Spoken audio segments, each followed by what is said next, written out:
देखो छात्रों, प्रिय अध्यापकों, आज हम 10वीं कक्षा हिंदी में आप सभी का स्वागत है। मैं जादवर सर जो मन विदा है पूरक पठन में ये कविता, इसकी जानकारी हम आज देखेंगे। तो आपका इस वीडियो में स्वागत है। वैसे तो यहाँ ये पूरक पठन है जो परीक्षा में 8 अंकों के लिए पूछा जाता है। तो गद्य 4 अंकों के लिए उसमें ठेस पूरक पठन है और खुला आकाश ये पूरक पठन था गद्य में, लेकिन वो अभ्यासक्रम से यहाँ भी इस साल भी कम कर दिया है। लेकिन कविता में जो 4 अंकों का पूरक पठन आएगा उसमें मन ये पूरक पठन पद्य में होगा। अब देखो, प्रथम सत्र में पूरक पठन जो मन कविता है और द्वितीय सत्र में पूरक पठन में जो पद्य है वो हम इस धरती की संतति ये है। अब देखो, इसकी जानकारी मन कविता की हम देखेंगे। यह जापान की लोकप्रिय काव्य विधा है। हाइकू विश्व की सबसे छोटी कविता है। प्रस्तुत हाइकू में कवि ने अपने अनुभव और छोटी विभिन्न घटनाओं को सीमित शब्दों में प्रवाहित किया है। वैसे तो हम देखते हैं कि ये जापान की लोकप्रिय विधा हाइकू कविता है। ये विधा हिंदी साहित्य में भी स्वीकृति पा चुकी है और ये जो है 7 5 7 5 ऐसे 17 वर्णों की ये छोटी छोटी चरण में कवि ने ग्रथित की है। अब देखो, इसकी जानकारी मन इसमें हम देखेंगे। इनके रचनाकार है इस कविता के विकास परिहार। विकास परिहार का हम देखेंगे। जन्म 1983 गुना मध्य प्रदेश में हुआ। विकास परिहार ने 2000 से 2006 तक भारतीय वायुसेना को अपनी सेवाएं दी। फिर पत्रकारिता के क्षेत्र में उतरने के बाद रेडियो से जुड़े। साहित्य में विशेष रुचि और लगाव होने के कारण ये नाट्य गतिविधियों से भी जुड़े हुए हैं। हाइकू के संदर्भ में उन्होंने अपने अनुभवों को यहाँ एक सुंदर ढंग से अलग अलग घटनाओं में पिरोया है। ये कविता अपनी विशेषता रखती है। वैसे प्रस्तुत हाइकू में कवि ने यहाँ सीमित शब्दों में जीवन के अलग अलग घटनाओं का अनुभव यहाँ सिद्ध किया है। इस कविता को हम देखेंगे।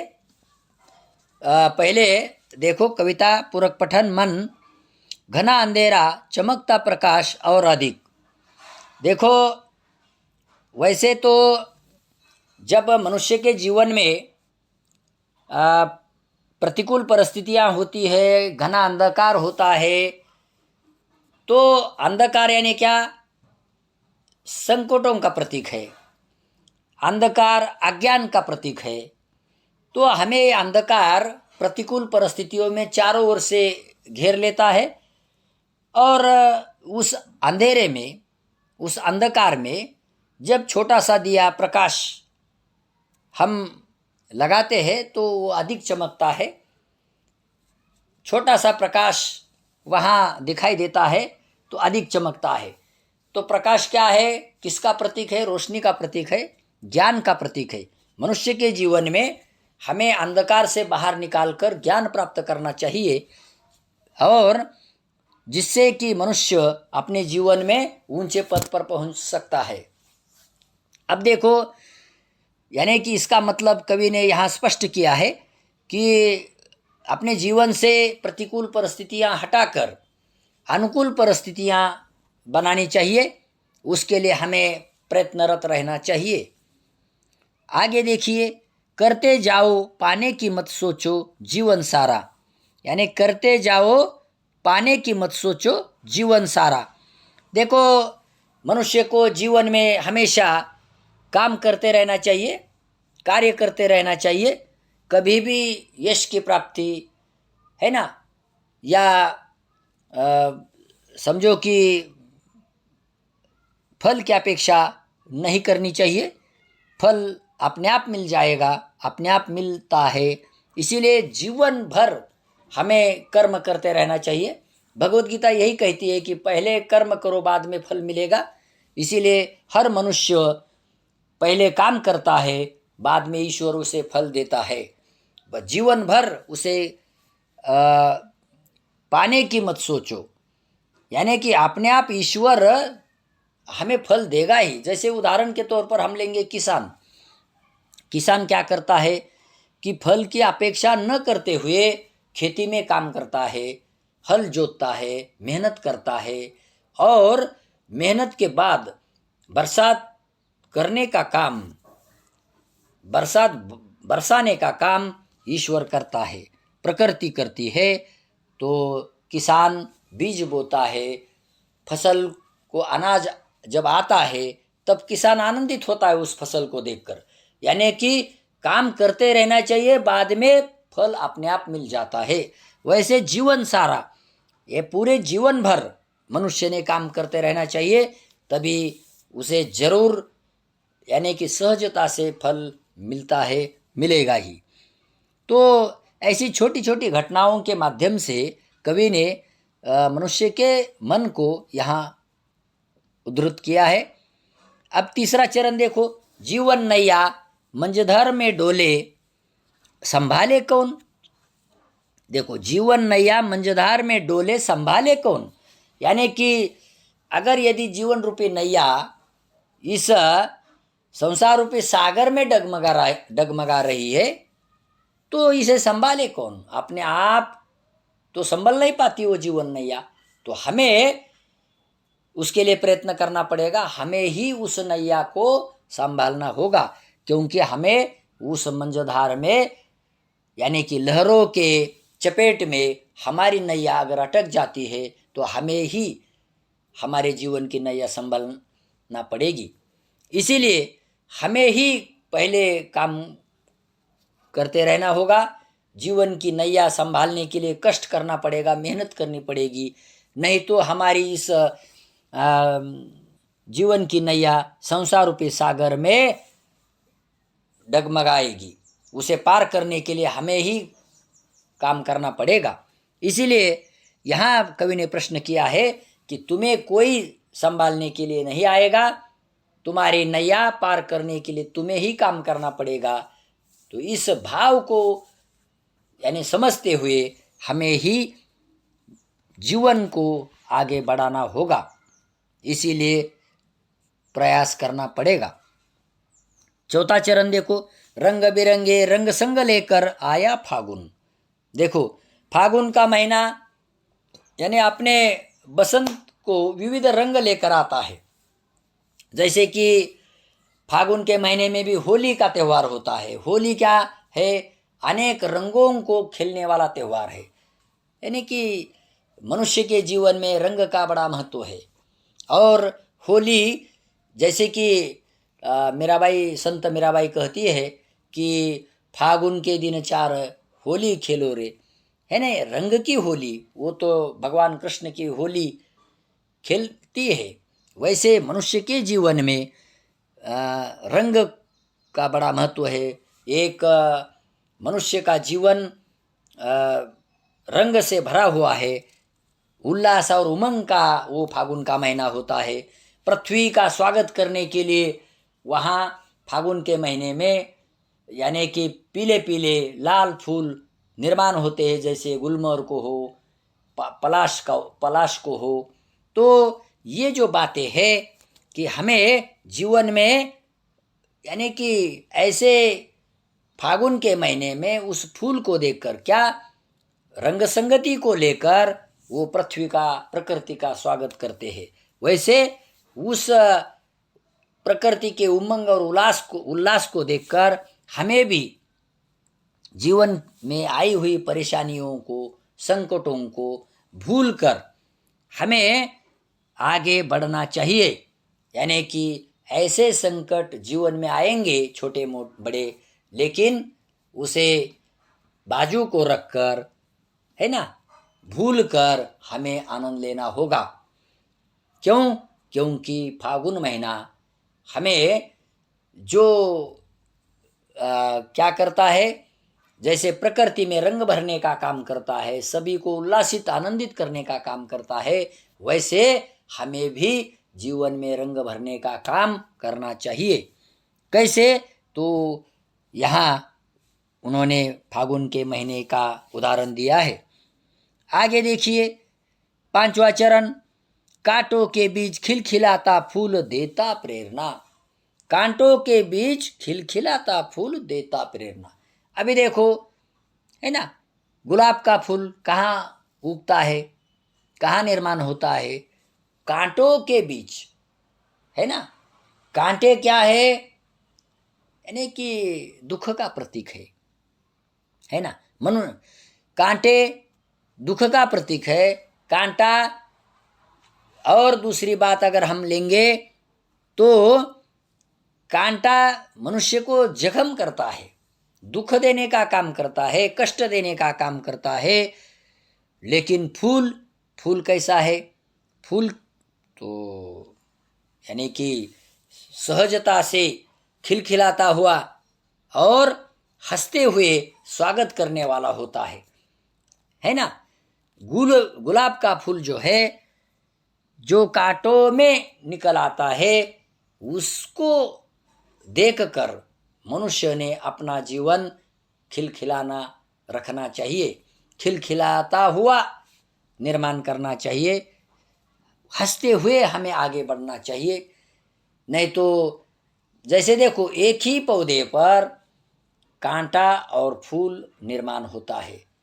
कांटे और फूल के लिए चाहे पानी हो, चाहे हवा हो, चाहे प्रकाश हो, एक जैसे होता है, लेकिन दोनों का स्वभाव अलग अलग है, दोनों का धर्म अलग अलग है।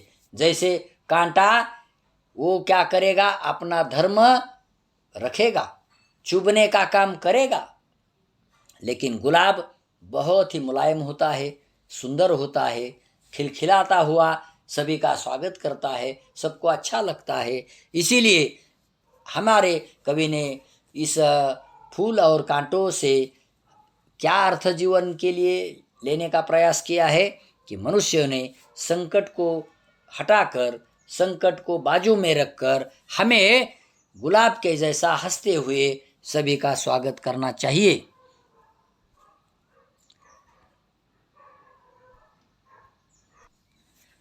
देखो छात्रों, प्रिय अध्यापकों, हम मन कविता को देख रहे हैं।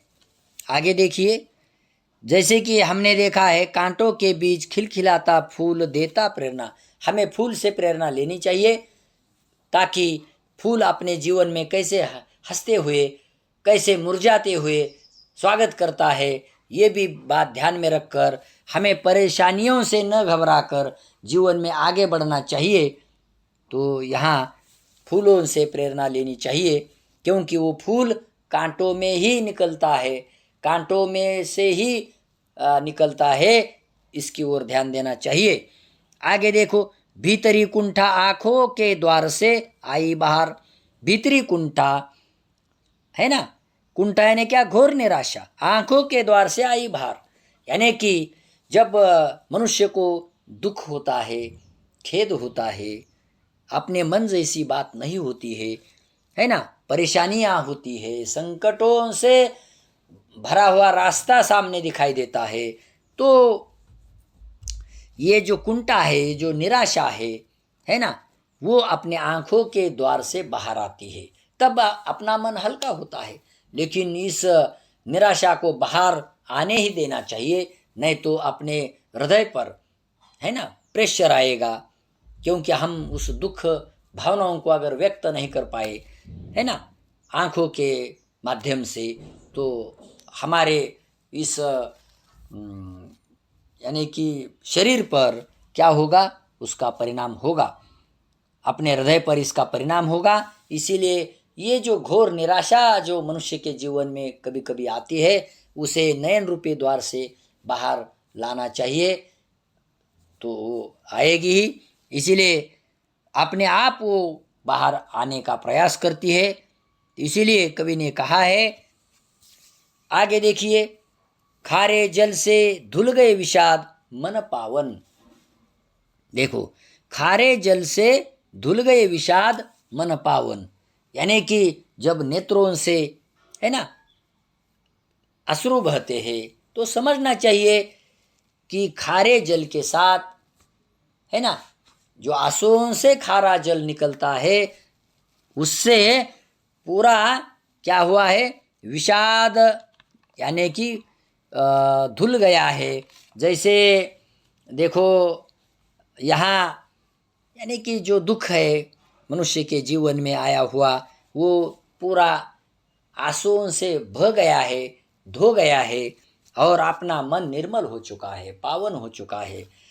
मन को निर्मल करने के लिए खाली आँख अपने अश्रु बहाकर क्या करते हैं, मन को पावन करते हैं। क्योंकि हम कभी कभी ऐसी बात होती है, चाहे समाज में, चाहे घर में, चाहे रिश्तेदारों में, कि बता नहीं सकते, तो मन हल्का करने के लिए हम रोते हैं और अपना मन हल्का करते हैं, या किसी को अपना दुख बताकर भी मन को हल्का करने का प्रयास करते हैं। इसीलिए अपना मन निर्मल करना चाहिए, पावन करना चाहिए। कैसे होगा, तो जैसे कि अभिलाषा जब अपनी इच्छा जब पूरी नहीं होती तो मन विषाद से, दुख से, खेद से भरा हुआ होता है। इसे निर्मल बनाने की कोशिश बार बार करनी चाहिए। मृत्यु को पाना, मृत्यु को जीना, जीवन विष पीना है जिजीविषा। तो देखो, मृत्यु को जीना, मनुष्य के जीवन में दो ही महत्वपूर्ण बातें हैं, एक जीवन और दूसरा मृत्यु। मनुष्य सबसे ज्यादा मृत्यु से डरता है, वो डर निकालना चाहिए मन से। मृत्यु को जीना चाहिए, उसके ऊपर अधिकार जमाना चाहिए। कभी कहता है जीवन विष पीना, यानी कि ये मनुष्य का जीवन जो कांटों से भरा है, संकटों से भरा है, तो ये विष, जीवन का जो विष बना है संकटों से, उसके ऊपर हमें अधिकार जमाना चाहिए, मात देनी चाहिए। और ये जिजीविषा जो है, जीवन के प्रति आसक्ति, जीवन के प्रति प्रेम, ये बढ़ेगा। कब बढ़ेगा, जब हमें जीवन में लालसा उत्पन्न होगी, जीने की इच्छा निर्माण होगी, तब बढ़ेगा। इसीलिए मृत्यु को सबसे पहले जीने उसके ऊपर अधिकार करना। जीना यानी क्या, मृत्यु को अपने काबू में रखना। एक न एक दिन मृत्यु आएगी जीवन में, उसको ध्यान में रखकर अगर हम अच्छा कार्य करेंगे तो निश्चित रूप से जीवन विष पीकर हम क्या करते हैं, यानी कि जीवन के प्रति प्रेम उत्पन्न होता है, लालसा उत्पन्न होती है, इच्छा उत्पन्न होती है। हमारे मन को निराश हम नहीं होने देते, बल्कि मन निर्मल और पावन बन जाता है। इसीलिए मृत्यु को जीना, जीवन विष पीना, है ना। यानी कि संत हमेशा, यानी कि जीवन कैसा है, नश्वर है करके वो जीते थे, है ना। गुरु जीवन नश्वर है करके जीते थे, समाज को मार्गदर्शन करते थे, इसीलिए उन्होंने मृत्यु को अपने मुट्ठी में कर दिया था, है ना, उसके ऊपर अधिकार जमाया हुआ था। तो वैसे सामान्य मनुष्य को भी कैसे जीवन पर अधिकार और मृत्यु पर भी अधिकार। हमें जीवन जीते समय अनेक संकटों का, परिस्थितियों का, प्रतिकूल परिस्थितियों का मुकाबला करते हुए आगे बढ़ना चाहिए। तभी ही मनुष्य सफल होगा जीवन में, और जीवन के प्रति आसक्ति बढ़ेगी, प्रेम बढ़ेगा, और हम मृत्यु पर अधिकार जमाएंगे। आगे देखो,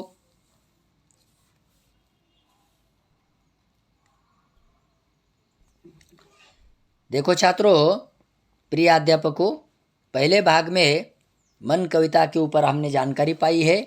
अभी दूसरे भाग में जो बाकी रह गई कविता है मन, उसकी जानकारी देखेंगे। धन्यवाद।